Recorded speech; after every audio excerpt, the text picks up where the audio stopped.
Hi everyone, welcome to It Is Rhea on Air. My name is Rahile Kopi, hashtag Rhea on Air, on TV, online, on stage, and certainly everywhere. You know, I love to have these conversations, right, where I get to understand who you had to become in order for you to do what you do. And today's guest is one amazing woman. She's not young, well, she is young, but like, she's old enough to be my mother. She's a global expert in quality assurance of medicines and devices. She's worked in the UK, in Botswana, and has done amazing things in her field. Ladies and gentlemen, give it up for Seloi Mogatle. Boom, boom, boom, boom. And the crowd goes, Hi, Rhea. how are you? Kana, you're so serious. I have to be serious. I'm good. I'm so happy that you're joining us in this conversation all the way in the Scandinavian countries. How is it that side?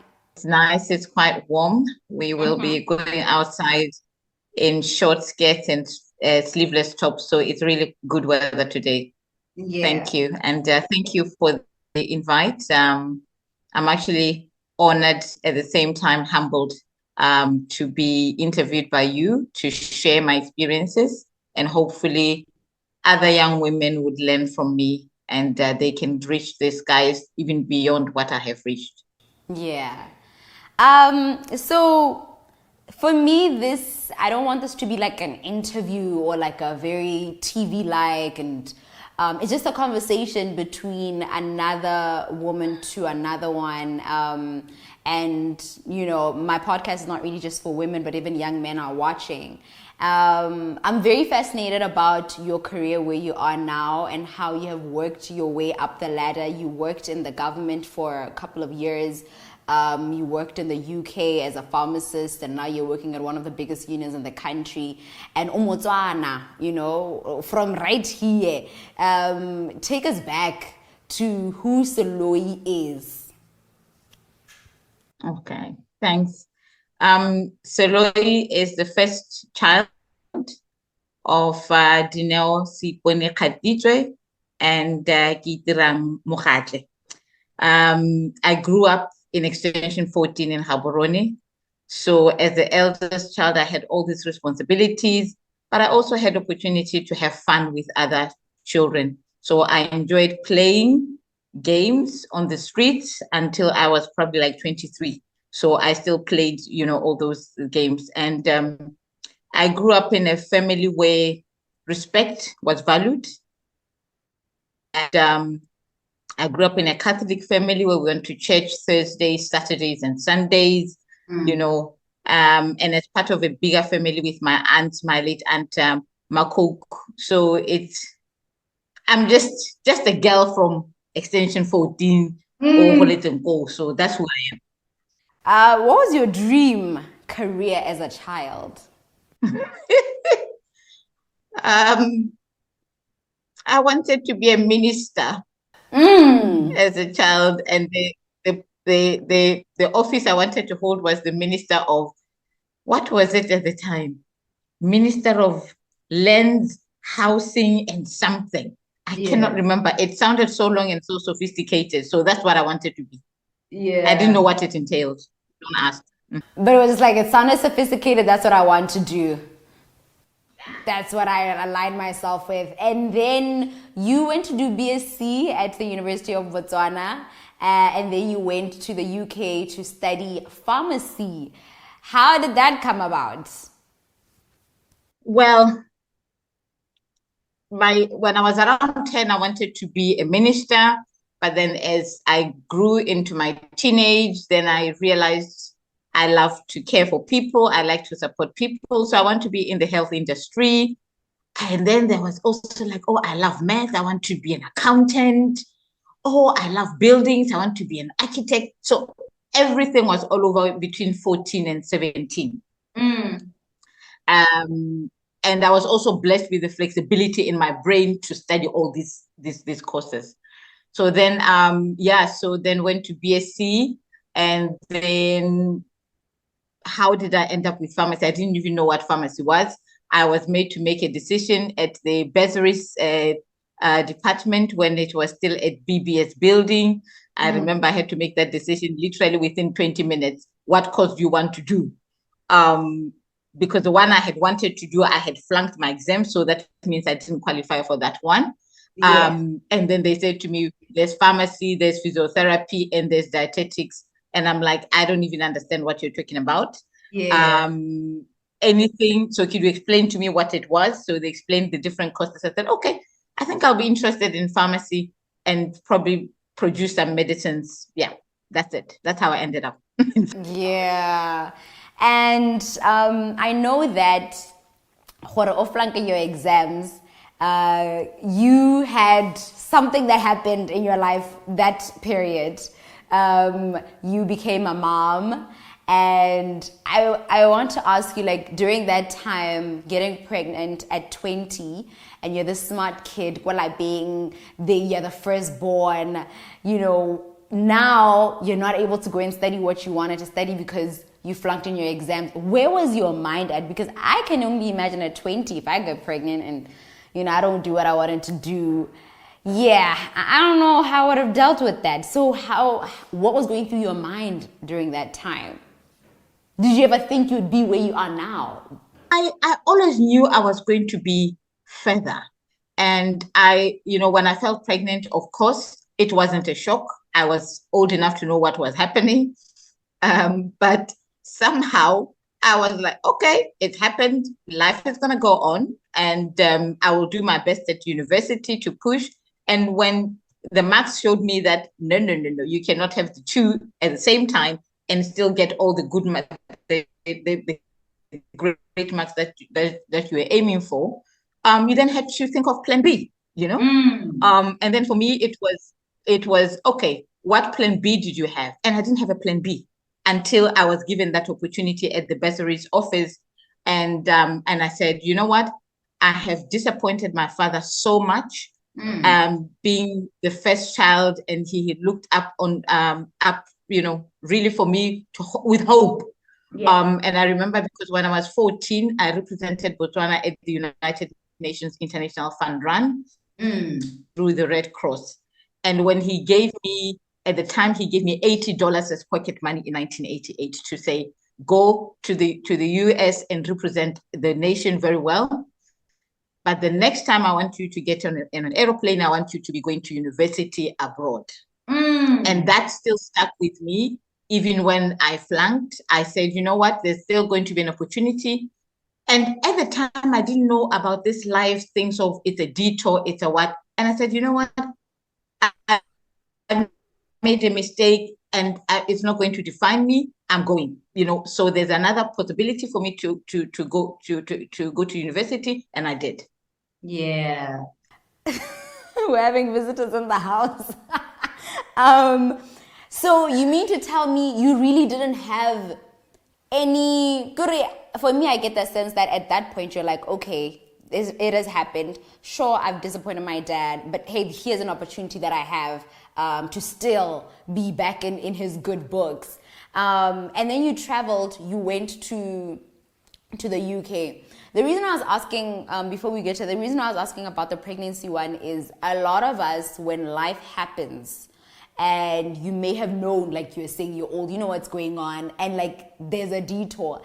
Many of us in our young age, even me at 28, is like, oh my goodness, like you're planning this and that and you get all anxious. And when I had nothing of that sort, and it's so amazing to see that, because now when I look back and I'm like, oh my goodness, like I think that things worked out for your favor in all. You went to the UN thing and now that's the organization you're working for. So it's just like, you know what, like detour or not, you're going to get to where you're meant to be. Exactly. And one of the things that I've learned in life is, now that I'm 49, is we plan, but God has a different plan.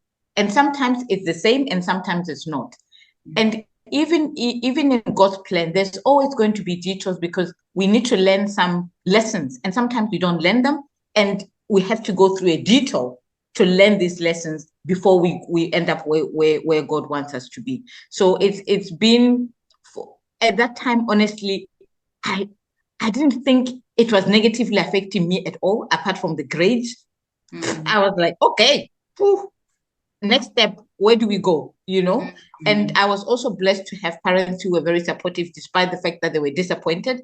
And I remember my dad saying, it's okay, you go to school, focus, we'll stay here with the child. And because I had an opportunity to go to the US to study one of the courses, and they were telling me it's going to take 7 years. And I said, so you want me to leave my daughter for 7 years and then come back? By the time I come back, she wouldn't even know who I am. So I'm not going there. So it's really, honestly, I was living, I don't know what I would say, a bubble, but I always had hope. I always knew something is going to work out, and just keep going. Just keep going. Yeah. Then you went to study in the UK, where you also did part-time employment as well as a pharmacist and the like. What I'm interested in is, what did that exposure do for you? You know, your what did you learn about yourself? What did you realize that, in order for me to exist in this world in this way and do the things that I want to do, I might have to change this and this about me. And it was only exposed because Oko Mahati. I am somewhat spoiled, and I was overprotected by my parents, particularly my dad. So I was not streetwise, I think I only started learning being streetwise in my 30s. I was just, and what I had to learn when I was there is to thrive in a difficult environment. I had come from Botswana, where we are all Black Africans from primary school, and very few. I mean, at GSS, Gaborone Secondary School, you had, students from India. I think that's all we had. We never had any other, white European people. So going into studying the UK and starting to work there, I had to learn to thrive in a very difficult environment and pull my faith through it and remember the words of my parents as I was growing up. And really also picking up on the hard work ethic, the work ethic that they showed me as a child, to say, you know what, you need to pull your socks, you need to be on time, etc., etc. And those things, they had to come, I had to pull those strengths so that they come out clear for me to be able to excel at school and even to excel in the working environment. Yeah. What also I had to learn is to recognize again that I am a Black person, and there is nothing we can do about that. And certain things I need to work extra hard to get certain things, and that is just how it was. Yeah, because I mean, here we don't experience that recognition of I am Black until you're in Maung. You're like, oh yeah, I am Black, and I am in the country. You see it existing. I wonder though, like, did you? I know that when you're working in Europe and you came back to Botswana, we once talked about this, that you had a culture shock of how things are done in the corporate space here. I mean, I think because you went into government, and at the time, government was still on about letters and not really emails. Nowadays, we're all about that email life. But, you had such a culture shock. Tell me about that, because a lot of people go abroad, go and study and work for a year or two, come back here, and it's like sometimes they can't even really adapt to this because they have changed so much. It's like, what do you do now? Tell us about that. One of the things that I learned when I was there is even, the work ethic of customer service, because my parents taught me work ethic of being on time, being responsible, delivering results. But I had to learn customer service. because I was working in the community pharmacy and valuing my customers. And I could not engage in a conversation with a colleague while a customer is standing there waiting for me to support them.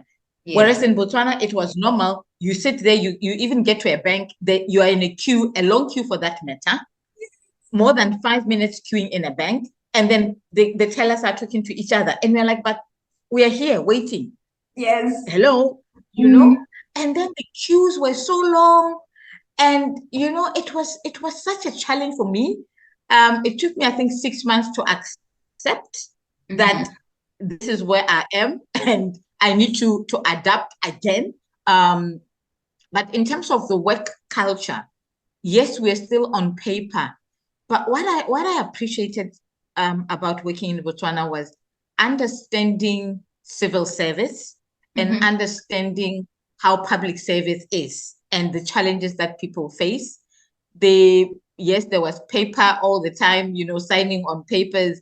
At least by that time in our office, people were not very strict in terms of emails.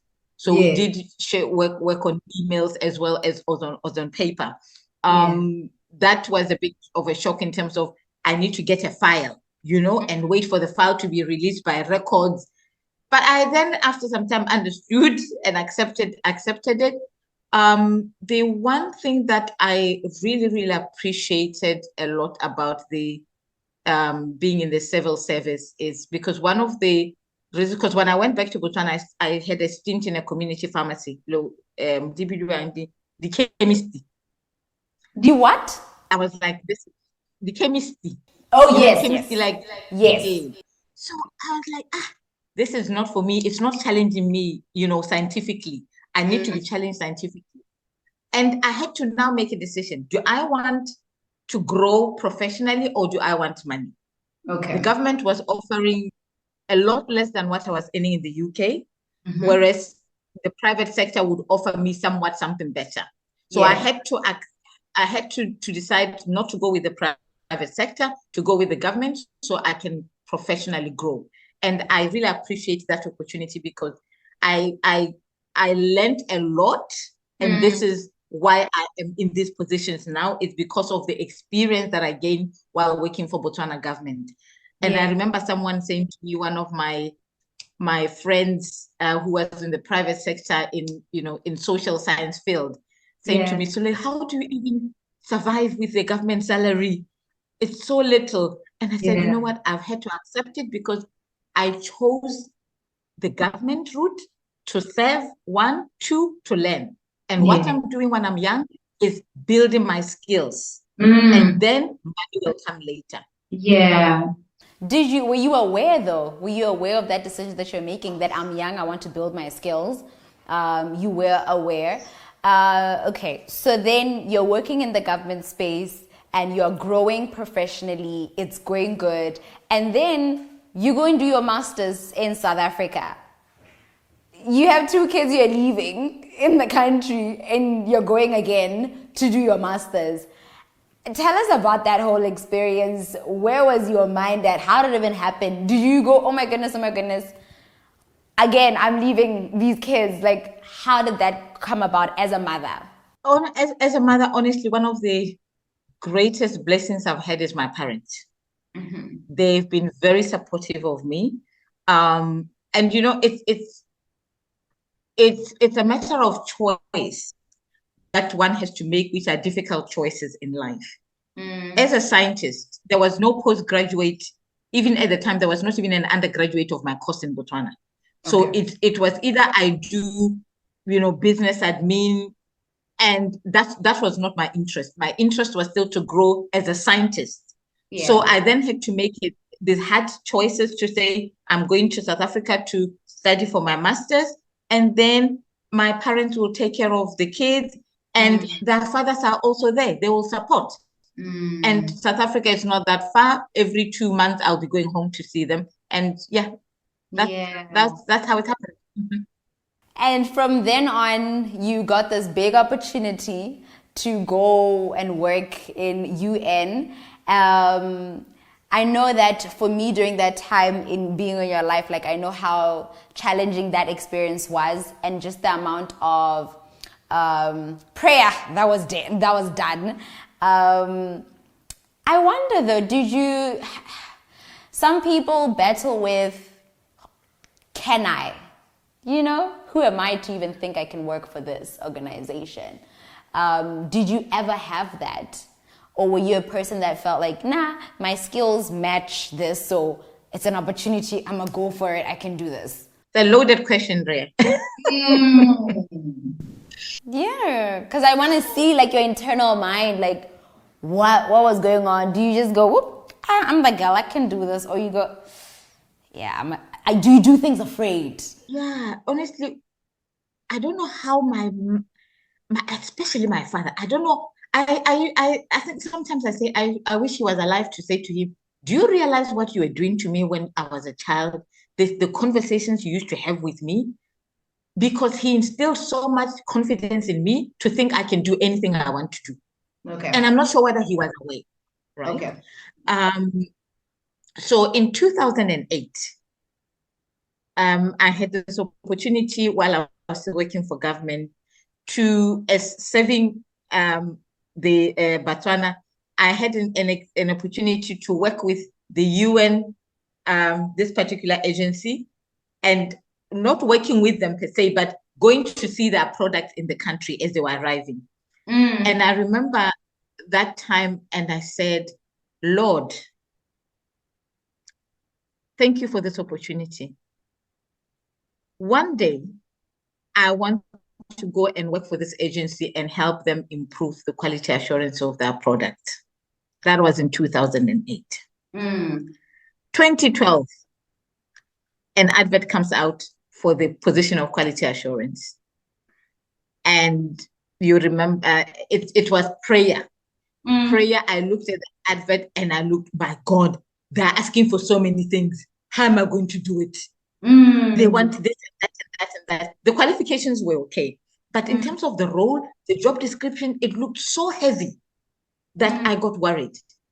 And I had to call one of my friends who was working for another agency. And I said, you know, how do people even apply for this position? Because this seems to be like a mammoth task. No one can do this job. They're asking too much. And the person said, you are just complicating things in your brain. Just go on, apply, and showcase your skills that you have acquired through the years, and let's see how it goes. That's what I did. And there was a lot of prayer at home, fasting for this. And then, yes, I landed the job. And it was not pride when I landed it. It was, wow, I made it. How did I make it? It's all by God's grace and all the support that I have. And I also would like to recognize that, you know, as you grow professionally as a person, there are always people even in your office that are very supportive and in your network. I remember I told my boss that I'm going for the interview in the UN building. And then some of my colleagues, and I told them I'm going for the interview. I asked for permission to go, and I went. And, you know, they all waited for me to come back and to tell them how it went. They were with me in the application process. So they were not writing, but emotionally and spiritually, they were supporting me. So that was really, really a blessing to have. And it's, yeah, that's it. Yeah. I have more follow-up questions, but we have to wrap this up. But I do want us to go live once the podcast is up to further have this engagement and obviously even have you answer people's questions. But your story for me shows that like life happens, but it's happening for you. And that you really did do your absolute best in every moment of your life, in every moment, you know. So that's what I'm learning and seeing in this journey. So thank you so much, Miss Mogatle, for this short time. I know there's so much more you want to share, but we'll share it on the live. That's all right. Thanks, Rhea. Thank you. All right, so I know you're like, why so short, Realin Nahela? But look, we are going to go live on our Facebook page and continue this conversation because, of course, one, we had technical issues and, you know, us being us, we're like, nah, we're not gonna not do this interview because of the technical. We'll do what we can, but what more if we actually had a live conversation with you guys commenting and asking the questions. So make sure you head over to our live. You will be able to see the link here. It will be on the Ise Media page as well as Reagile Kopi. So yeah, thank you so much for tuning in. #Rea on air.